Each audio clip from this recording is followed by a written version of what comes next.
जय माता दी, जय बद्री विशाल। तो कैसे हो आप सब लोग? माता रानी की कृपा से आप सब लोग अच्छे होंगे, हम लोग भी अच्छे हैं। तो आज है सोमवार और अभी टाइम हो रहा है सुबह 5:30 बजे का। ताजी भी आरती की तैयारी कर रहे हैं और मैंने झाड़ू लगा दिया है सब जगह से। अब मुझे पोछा लगाना है।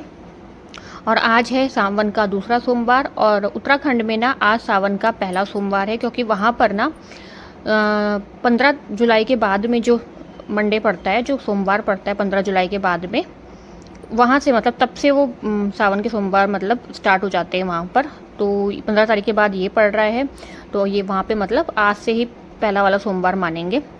और हमारे यहाँ पे तो गुरु पूर्णिमा के बाद में ही सावन लग जाता है, तो हमारा तो मतलब ये दूसरा वाला हो गया है। तो बस मेरा साफ़ सफाई का सब यहाँ से काम हो गया है और अब मैं जा रही हूँ सीधा अंदर की साफ़ सफाई करूँगी। 6 बज गए हैं मुझे यहाँ से पूरा फ्री होकर। अब अंदर का झाड़ू पोछा करूँगी, उसके बाद फिर पुष्पराज को नहलाऊँगी। ये भी उठ गया है, उसको दूध वगैरह दे के उसके बाद फिर मैं नहा के आऊँगी बाहर।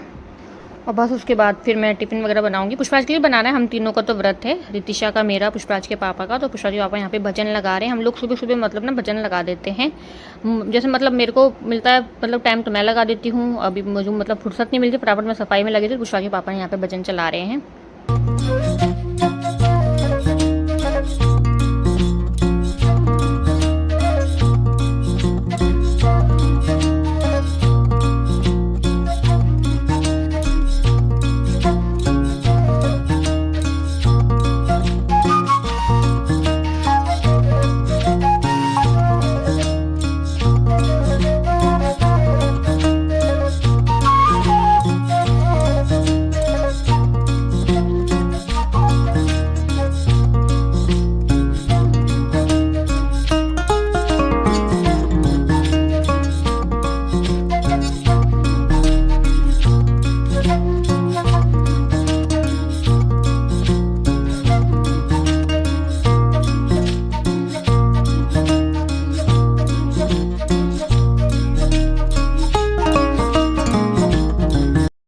तो मैं नहा के आ गई हूँ। हेयर वॉश किया है मैंने, कल नहीं किया था संडे में, तो मैंने कहा मंडे को व्रत रहेगा तो फिर अच्छा लगता है ना व्रत में हेयर वॉश वगैरह करना। तो कपड़े भी यहाँ हाथ के हाथ धो दिए थे और अब मैं सीधा आ गई हूँ बाहर। तो बस पुष्पराज के लिए टिफ़िन बनाना था, वो तो बहुत जल्दी बन गया था। उसके बाद अब मैं यहाँ पे कर रही हूँ पूजा। तो पूजा करूँगी, उसके बाद फिर हम लोगों को जाना है मंदिर। और पुष्पराज बाबा फटाफट नहा के रेडी हो जाएंगे, क्योंकि फिर हम लोगों को मंदिर जाना है और वहाँ पर जल चढ़ा के आना है शंकर भगवान के मंदिर में। तो घर में जो मंदिर है वहाँ की मेरी सारी पूजा हो गई थी। और उसके बाद अब मैं सीधा किचन में ना जाके चाय बनाने के लिए सीधा मैं जाऊँगी अंदर। साड़ी वगैरह पहन लूँगी, क्योंकि अभी हम लोग चाय वगैरह नहीं पियेंगे, ना पुष्पा जी पापा ने पी थी ना मैंने पी थी। सीधा हम पहले जाएंगे शिवलिंग में जल चढ़ाने के लिए शंकर भगवान के। और बहुत मतलब इस टाइम मुझे लग रहा है 8:30 हो गए थे और पुष्पा जी पापा को भी निकलना था काम पे। तो बहुत ज़्यादा मतलब हड़बड़ी हो रही थी इस टाइम पे ना। ऐसे टाइम पे क्या होता है ना, चीज़ें सामने पे रहती है ना, दिखाई नहीं देती, इतनी ज़्यादा मतलब हड़बड़ी रहती है। तो बस फटाफट से हम निकले जल चढ़ाने के लिए। और बस फिर शंकर भगवान जी को जल चढ़ा के आए, मंदिर में दर्शन करके आए। उसके बाद फिर चाय वगैरह बनाई, चाय पीते ही पुष्पा के पापा निकल गए थे काम पे। उसके बाद फिर मैं भी लग गई थी अपने आगे के काम में। सब्जी बन रखी थी, बस मैं थोड़ा सा यहाँ पे रोटी बना रही हूँ। अभी पिताजी ने नहीं खाया है ना नाश्ता, तो यहाँ पे रोटी वगैरह बना दूँगी। और बस रोटी वगैरह बना के हाथ के हाथ यहाँ से किचन क्लीन कर दूँगी और थोड़ा बर्तन है उनको धो दूँगी। उसके बाद सीधा मैं अंदर जाऊँगी। मुझे बैठना है अपने मतलब काम में, वीडियो के काम में, एडिटिंग करनी है मेरे को, क्योंकि जो ब्लॉग डालना है उसको डालूँगी। तो यही रहता है मेरा, यहाँ से काम निपटा के मुझे सीधा अपना काम करना होता है, एडिटिंग वगैरह करके तब तक फिर बस वही हो जाएगा, बच्चे को आने का टाइम हो जाएगा, फिर खाना वाना होगा। तो अभी बजने वाले हैं दिन के 2 और मेरा भी हो गया था सब काम वगैरह। उसके बाद थोड़ा आराम किया, आराम मतलब ऐसे सोई नहीं हूँ, थोड़ा मतलब लेट गई थी, क्योंकि ना सुबह से लगे रहते हैं ना तो कमर भी अकड़ जाती है। बस उसके बाद फिर मैं आ गई थी सीधा बाहर। बच्चे भी आ गए थे, बच्चे तो पहले ही आ गए थे। उसके बाद रितिशा को थोड़ा लेट आना था, क्योंकि उनकी एक्स्ट्रा क्लासेस भी चल रही है, एग्ज़ाम वगैरह चल रहे हैं उनके।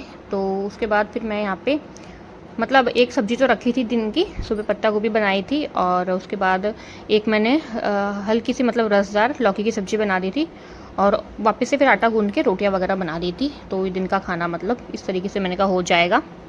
तो पत्ता गोभी की सब्ज़ी ना वो इतनी ज़्यादा नहीं थी और उसको मैंने छोटे पतीले में निकाल दिया था। इनका हाथ के हाथ कढ़ाई वगैरह धो देती हूँ। मुझे ना मतलब ऐसी मतलब ऐसा सही लगता है, ऐसे नहीं कि मतलब एक साथ ही सारे बर्तन हो जाएं। मतलब मैं सोचती हूँ, हालांकि वो तो होंगे ही बाद में, लेकिन ज़्यादा से ज़्यादा मैं सोचती हूँ कि मतलब जितने भी हाथ के हाथ होते हैं ना बर्तन, वो हाथ के हाथ धुल जाए, फिर बाद में ज़्यादा मतलब ढिगड़ा ना इकट्ठा हो जाए, फिर हमारे लिए ईजी रहेगा, थोड़ा थोड़ा ही रहेंगे।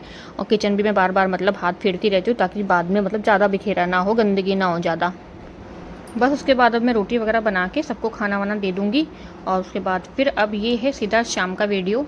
शाम हो रही है, मतलब शाम के बज रहे हैं 5 साढ़े 5 हो रहे हैं, बच्चे चले गए थे ट्यूशन।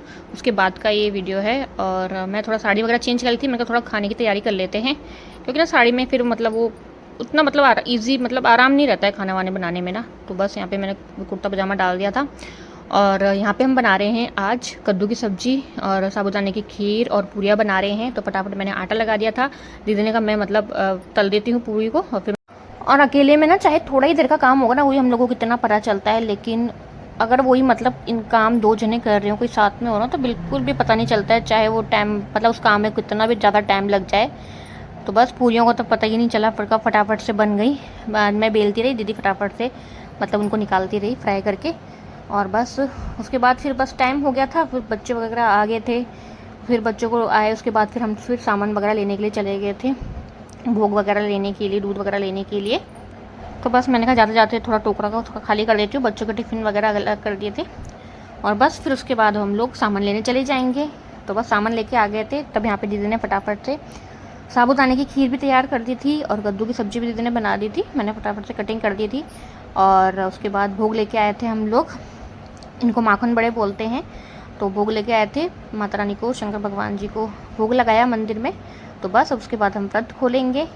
और इसी के साथ ही ब्लॉग भी यहीं एंड करती हूँ और मिलते हैं आप लोगों को नेक्स्ट ब्लॉग में। तब तक के लिए जय जय माता दी, जय बद्री विशाल, हर हर महादेव, शुभ रात्रि।